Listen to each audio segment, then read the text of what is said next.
औज़ुबिल्लाहि मिनश्शैतानिर्रजीम बिस्मिल्लाहिर्रहमानिर्रहीम अल्हम्दुलिल्लाहि रब्बिल आलमीन अस्सलातु वस्सलामु अला रसूलिल करीम अस्सलामु अलैकुम वरहमतुल्लाहि वबरकातुहू। उम्मीद है आप सब खैरियत से होंगे। और आज का जो हमारा चैप्टर है वो बहुत शॉर्ट है, जस्ट एक हदीस है उसके अंदर, और इसीलिए मैं आपको इसकी क्लिप रिकॉर्डिंग प्रोवाइड कर रही हूँ। बाबुल इकरार आज हम पढ़ने जा रहे हैं, जिसके अंदर एक हदीस है। और इकरार का लघवी मतलब आपको उर्दू में पता है, लघवी मतलब कि इसका मतलब है किसी चीज़ का इतराफ़ करना। पहले हम हदीस देख लेते हैं, फिर हम इसको फर्दर डिटेल में डिस्कस कर लेते हैं। हदीस हमारे पास है, अबू ज़र रज़ी अल्लाह ताला अन्हु से ये रिवायत करते हैं कि रसूल सल्लल्लाहु अलैहि वसल्लम ने मुझे इरशाद फरमाया, हक कहो ख्वाह कड़वा ही क्यों ना हो। इसे इब्न अब्बान ने सही करार दिया है और ये एक लंबी हदीस का हिस्सा है। अच्छा, अब इकरार का मतलब लघवी मतलब आपको बता दिया कि इतराफ़ है। उर्दू ऑब्वियसली जो जितने लोग बोलते हैं उनको इकरार मल्टीपल टाइम्स हम सुनते हैं। लेकिन इकरार जो है वो बेसिकली क्या है, आप किसी के राइट्स या अपने राइट्स, यानी डिपेंड करता है, जब हम नीचे टाइप्स पढ़ेंगे कि राइट्स की जो एडमिशन है, यानी किसी के हुकूक को एक्सेप्ट करना, एग्री करना, एडमिट करना, ये जो है वो इतराफ़ कहलाता है या इकरार कहलाता है।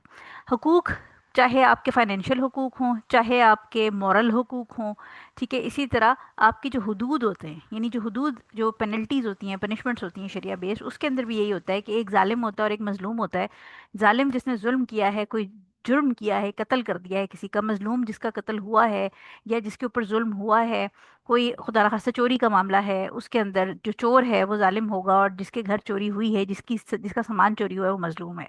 तो बेसिकली जो हदूद या पनिशमेंट के केसेस होते हैं, उसके अंदर जो मजलूम है वो अपना राइट क्लेम करता है कि मेरे साथ ये ज्यादती हुई है, मुझे इसकी कॉम्पेंसेशन या इसके ऊपर जस्टिस चाहिए। ठीक है, तो ये जो हदूद के केसेस हैं, पनिशमेंट क्रिमिनल केसेस हैं, उसके अंदर भी इकरार बड़ा इंपॉर्टेंट है। और जो हकूक के केसेस अदर देन जो आपके क्रिमिनल वाले हैं, यानी जो आपके नॉर्मल लेन देन के मामलात हैं, या नॉर्मल आपके जो तलाक से रिलेटेड, शादी से रिलेटेड, इनहेरिटेंस से रिलेटेड, ये सारे हुकूक ही हैं। इसके अंदर भी एडमिट करना या इकरार करना, इसकी बड़ी इंपॉर्टेंस है। ये बिल्कुल ऐसे है जैसे अगर कोई शख्स, आप सोचेंगे किसी ने किसी की गाड़ी चोरी कर ली, ठीक है। अब गाड़ी चोरी कर ली, गाड़ी चोरी करना ऑब्वियसली एक क्रिमिनल ऑफेंस है। चोर है, चोर की सजा क्या है, हाथ काट दिए जाते हैं। अब यहाँ पर क्या हुआ कि जो जालिम है, यानी जो चोर है, वो अगर इकरार कर ले, कन्फेस कर ले, जिसको हम कन्फेशन कहते हैं आजकल की लैंग्वेज में, तो ये भी इकरार का एक एलिमेंट है।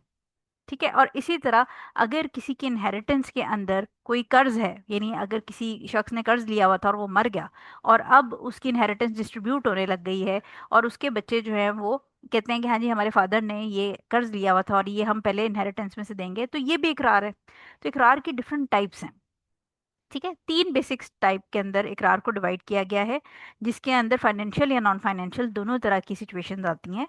पहला जो इकरार है वो आप किसी और का राइट अपने ऊपर जब एडमिट करते हैं कि हाँ जी, मैंने इससे पैसे लिए हैं, इसका राइट है मेरे ऊपर, मैंने इसके पैसे वापस देने हैं, मैंने इससे कर्ज लिया हुआ है और मैंने इसके पैसे वापस देने हैं, ये स्ट्रेट अवे इकरार कहला रहा है कि आप एडमिट कर रहे हैं, कन्फेस कर रहे हैं कि हाँ, मैंने इससे पैसे लिए हैं और मैंने इसके पैसे वापस करने हैं। या खुदा ना खास्ता अगर आपने कोई जुर्म किया है तो उस जुर्म का इकरार कर रहे हैं। जैसे कि जो क्रिमिनल्स होते हैं वो कोर्ट में आके कन्फेशन अपना पेश करते हैं कि हमने ये काम किया है। सो ये इकरार की एक टाइप होगी।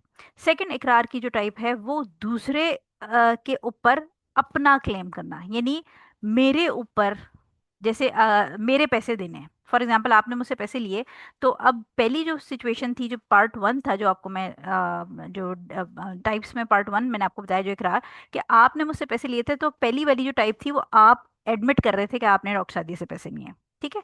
सेकंड जो टाइप है वो क्लेम है, दावा करना, मैं कह रही हूँ कि आपने मेरे पैसे देने हैं। ठीक है, ये सेकंड टाइप होगी। थर्ड टाइप इसमें क्या है कि कोई थर्ड पर्सन है जो मेरे और आपके अलावा है, मेरी कोई फ्रेंड है, आपकी कोई फ्रेंड है, जो जानती है कि आपने मुझसे पैसे लिए हैं, और वो एडमिट करे कि आपने मुझसे पैसे लिए हैं। तो ये क्या कहलाएगी, ये भी इकरार की टाइप है, लेकिन ये एक ऐसे बंदे का इकरार है जो कि सिचुएशन के अंदर ना मजलूम हो ना जालिम हो, या आप समझें कि लेन देन में उसका कोई मामला ना हो, लेकिन वो गवाही दे रहा है, वो विटनेस के तौर पे एक्ट कर रहा है, और वो एडमिट कर रहा है कि हाँ जी, आपने मुझसे पैसे लिए थे और मेरे पैसे आपने वापस करने हैं। तो ये थ्री टाइप्स के इकरार हैं, एक जालिम का इकरार जिसको कन्फेशन कहते हैं, एक मजलूम का इकरार जिसको दावा कहते हैं कि मैं दावा कर रही हूँ कि आपने मुझसे पैसे लिए, और एक गवाही, यानी जो थर्ड पर्सन है उसका इकरार, कि जो थर्ड पर्सन है वो आपको कह रहा है कि ये आपने मुझसे पैसे लिए हैं, यानी वो गवाही दे रहा है, विटनेस है। ठीक है, अब यहाँ पर इसका क्या काम है। अब जो हदूद वाला सेक्शन में जब हम इंशाल्लाह पहुंचेंगे तो वहां पर आपको फिर इसकी फर्दर डिटेल हम उस हिसाब से करेंगे कि अगर कोई शख्स जो है वो क्लेम करता है कि किसी ने कोई जुल्म किया है, या किसी जुर्म के ऊपर जो है वो एक्यूज़ करता है, तो उस केस में जो जो एक्यूज है, वो बेसिकली किस तरह रिएक्ट करेगा, वो हम जो हदूद वाला सेक्शन पढ़ेंगे उसके अंदर डिटेल में डिस्कस करेंगे, जिसके अंदर फिर स्टेप्स होते हैं कि आप विटनेस लेके आते हैं, विटनेस नहीं है तो उसमें कन्फेशन का भी रोल होता है, कन्फेशन नहीं है तो फिर at the end of the day अगर कन्फेस भी नहीं हो रहा तो वो फिर अल्लाह ताला की जो है वो हाजिर नाजिर जान के कसम खाता है। तो इस किस्म के उसके स्टेप्स हैं। हम इसकी जो फाइनेंशियल ट्रांजैक्शंस के अंदर, ट्रेड ट्रांजैक्शन जो कि हमारा टॉपिक है, उसके अंदर क्या इसकी एप्लीकेशन है। इसमें एप्लीकेशन ये है कि अगर आप सेलर हैं तो आप, यानी अगर आप कोई चीज़ बेच रहे हैं तो उसके अंदर भी ऑनेस्टी रखनी है। अगर आप बायर हैं तो भी ऑनेस्टी रखनी है। और अगर आप जो थर्ड पार्टी हैं, जो कि आप उस मौके पे मौजूद हैं, तो आपने अपनी गवाही में भी ऑनेस्टी रखनी है। यानी फॉर एग्जांपल आप कोई चीज़ सेल कर रहे हैं तो सेल करने में हमने जैसे पहले पढ़ा कि ऑनेस्टी ज़रूरी है, कि आप जो चीज़ बेच रहे हैं अगर उसके अंदर कोई डिफेक्ट है तो आप वो, बेशक आपका अपना फाइनेंशियल नुकसान हो, उसकी कीमत आपको ड्रॉप करना पड़े, लेकिन आप उसको प्रेजेंट करेंगे, आप उसको बताएंगे बायर को कि ये मेरे गाड़ी में या मेरी जो भी प्रोडक्ट है उसमें ये फ्लॉ है। ठीक है, और प्लस ये कि जो अगर उसके अंदर कोई आपकी शिपमेंट में डिले है, कोई और मसला हुआ है, जैसे बहुत सारी चीज़ें हैं, आपकी स्क्रीन है, मोबाइल बेच रहे हैं, स्क्रीन अगर आपकी जो है वो चेंज हुई हुई है तो आप बायर को बताएं कि इसकी स्क्रीन चेंज हुई है। ठीक है, यानी उसकी आपकी जो भी प्रोडक्ट है उसकी कंप्लीट डिस्क्रिप्शन आपने देनी है। इसी तरह जो बायर है, आप सेलर हैं, आपने सारी ऑनेस्टी से बात की, जो बायर है उसकी ऑनेस्टी क्या है कि वो आपको पैसे गिन के पूरे दे, वो आपको नकली नोट ना दे दे। फिर अगर आपने वारंटी क्लेम का उसको कार्ड दिया है 1 साल की वारंटी, तो ये ना हो कि वो कोई ऐसी हरकत कर दे प्रोडक्ट के साथ जो कि वारंटी के अंडर नहीं आती और फिर वो झूठ बोले और आके वारंटी क्लेम करे, या वो वारंटी की डेट चेंज करके आपसे आके आफ्टर 1 ईयर वारंटी का जो कार्ड, हालांकि उसमें वारंटी ख़त्म हो चुकी है, फिर वो आपके आपसे फ़ायदा उठाने के लिए अपनी वारंटी क्लेम करे। तो ये जो सारी चीज़ें हैं ये ऑब्वियसली आपकी जो ऑनेस्टी है, जो यहाँ पर हक बात की बात हो रही है कि जिसमें अगर आपको नुकसान भी हो रहा है एज अ बायर या सेलर, तो दोनों केसेस में आपने ऑनेस्टी मेंटेन करनी है। इसी तरह अगर आप उस शॉप पे मौजूद थे, ना आप बायर थे ना आप सेलर थे, बट आपने एक ट्रांजैक्शन देखा और आपने ये देखा कि उसमें बायर की या सेलर की गलती थी, या जो भी कोई शख्स एक क्लेम कर रहा है उसमें से एक सच बोल रहा है एक झूठ बोल रहा है, तो आप एज अ विटनेस आपके ऊपर ये जो फर्ज है वो ये है कि आप सच का साथ दें। चाहे वो आपका दोस्त ही क्यों ना हो जो कि सफ़र कर रहा हो, लेकिन ये आपका फैमिली मेम्बर, आपके अपने फादर की दुकान हो, आपके अपने भाई का बिजनेस हो, लेकिन अगर उसने झूठ बोला है, डिसऑनेस्टी से काम लिया है, तो एज अ विटनेस आप इकरार करेंगे कि ये गलत बात कर रहा है और ये सच नहीं बोल रहा। अच्छा, ये जो आपकी, मतलब जो आप जालिम एडमिट कर रहा है, जो इकरार कर रहा है, मजलूम अपना क्लेम जो कर रहा है, या विटनेस जो गवाही दे रहा है, इन सब में सच का होना बहुत ज़रूरी है।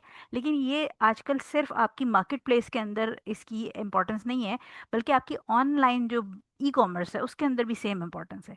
यानी आपने अक्सर देखा होगा कि ऑनलाइन में क्या होता है कि वो जो कपड़े दिखा रहे होते हैं, हम जैसे लेडीज़ हैं, हम ऑनलाइन बहुत सारे कपड़े घर पे मंगा लेते हैं ऑर्डर करके। बहुत सारी चीज़ें, मतलब सैंडल्स होती हैं, ज्वेलरी होती है, मेकअप होता है, स्किन केयर है, बहुत सारी चीज़ें ऐसी होती हैं जो आप ऑनलाइन ऑर्डर करते हैं। उसमें क्या होता है कि बेईमानी प्रोडक्ट आपको सही आती है, लेकिन जो प्रोडक्ट का कलर है या जो उसकी क्वालिटी है वो एक्स्ट्रा एआई इमेजेस के थ्रू या वो एक्स्ट्रा लाइटिंग के थ्रू उसको एनहांस कर दिया जाता है। आपको बताया कुछ और जाता है और जब वो चीज़ आती है प्रिंट भी सेम होता है लेकिन फैब्रिक फ़र्क होता है। तो ये जितनी बेईमानी है ये सारी भी ऑब्वियसली हमने पीछे सारे सेक्शंस में पढ़ा है कि ट्रेड के अंदर जो है वो डिसेप्शन का कोई जगह नहीं है, क्योंकि हमने फरमाया कि जो भी धोखा देगा वो हम में से नहीं है। तो लिहाजा ऑनलाइन सेलिंग के अंदर भी जो बायर है, सेलर है, और जो अगर कोई थर्ड पार्टी है बीच में, तो उसकी ऑनेस्टी बहुत ज़रूरी है। सो यहाँ पर जो इकरार का सेक्शन है वो हम primarily financial point of view से देख रहे हैं कि बीइंग ऑनेस्ट इन जो आप क्लेम कर रहे हैं अपना, या आप जो एडमिट कर रहे हैं, आप अपनी प्रोडक्ट की चीज़ों को आप एडमिट कर रहे होते हैं ना कि देखें मैं आपको ओरिजिनल चीज़ दे रहा हूँ, मैं आपको ऐसे दे रहा हूँ ऐसे। तो ये जो कन्फेशन है, ये आपका जो एडमिट एडमिट करना इकरार, वो प्योरिटी और ट्रुथ बेस्ड होना चाहिए।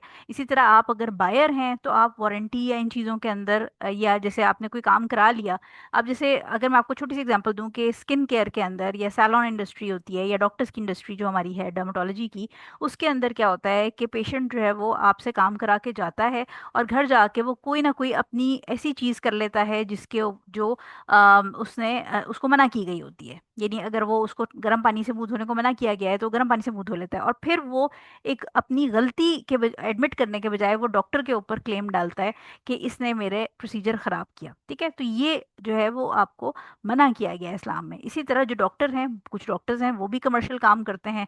उन उनसे जो उनकी जो आप कमिटमेंट है पेशेंट के साथ वो किसी ब्रांडेड प्रोडक्ट की होती है, और उसके बदले वो चाइना या जो आपकी सब स्टैंडर्ड जो रेप्लिका प्रोडक्ट्स हैं उनके साथ वो काम कर लेता है। तो ये सारी चीज़ें इस केस में डॉक्टर की डिसऑनेस्टी है। तो ये जो सारी चीज़ें हैं ये इस्लाम में मना की गई हैं। To the best of your ability, आप जो भी काम कर रहे हैं, आप जो भी चीज़ क्लेम कर रहे हैं, to the best of your ability वो सही होनी चाहिए। खुदा ना खास्ता अगर कोई मसला पड़ता है तो आप जो आपका जो भी बायर है, या आप अगर खुद बायर हैं तो सेलर है, आप उसके साथ बैठ के डिस्कस करके करें। क्योंकि ये जो इस किस्म के क्लेम्स होते हैं और जो जालिम मजलूम वाला इशू हो जाता है उसके अंदर फिर ऑब्वियसली किसी एक का नुकसान होना, इस्लाम में हमने थ्रू आउट ये पढ़ा है कि ना बायर का नुकसान परमिसिबल है, ना सेलर का नुकसान परमिसिबल है दोनों केसेस के अंदर। और अगर आप थर्ड पार्टी हैं तो आप थर्ड पार्टी होकर गवाही के अंदर भी किसी का नुकसान नहीं, आप हक का साथ साथ देंगे। ठीक हो गया। तो ये बेसिकली इकरार के अंदर ऑनेस्टी का एक एलिमेंट है जो कि आपको दोबारा रिमाइंड कराया गया है कि अगर आप किसी भी फाइनेंशियल ट्रांजैक्शन के अंदर इन्वॉल्व हैं तो बी ऑनेस्ट, और अगर आपसे कोई गलती हुई है तो उसको एडमिट करें। अगर आपका कोई राइट किसी के ऊपर निकलता है तो वो भी वो आप एक्सप्रेस कर सकते हैं इस्लामिक पॉइंट ऑफ व्यू से कि मेरा ये हक है। और अगर आप गवाही दे रहे हैं तो उसके अंदर भी सच रखें। अपने किसी रिश्तेदार या अपने फ्रेंड या अपने एक बिजनेस को नुकसान से बचाने के लिए गवाही के अंदर आप जो है वो कोई गलत बात ना करें, ऑनेस्टी मेंटेन करें। सो आई होप कि आपको ये हदीस समझ आ गई होगी।